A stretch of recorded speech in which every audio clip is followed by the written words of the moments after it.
guys, welcome to my vlog. Turo ko sa inyo kung paano mag-loan sa GCash, guys. Paano mag-loan? Siyempre, kailangan fully verified ka muna sa GCash, tapos mayroon kang apps sa GCash.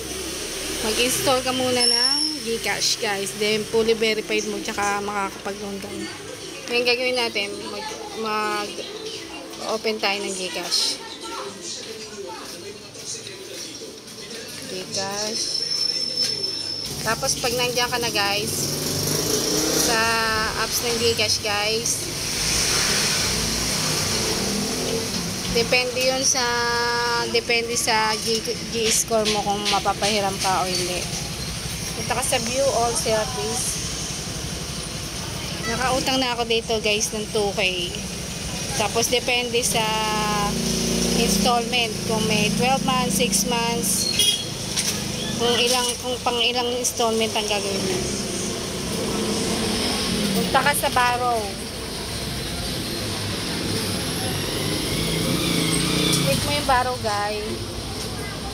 Then reload. Reload.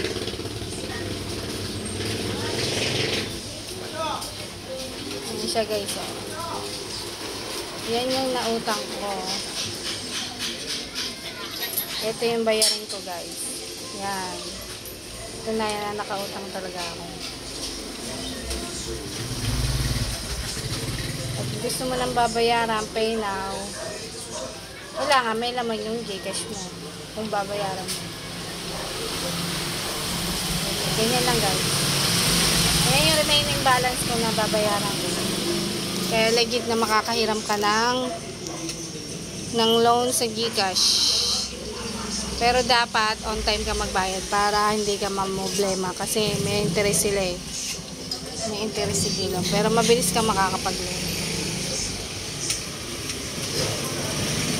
Ganun lang, guys.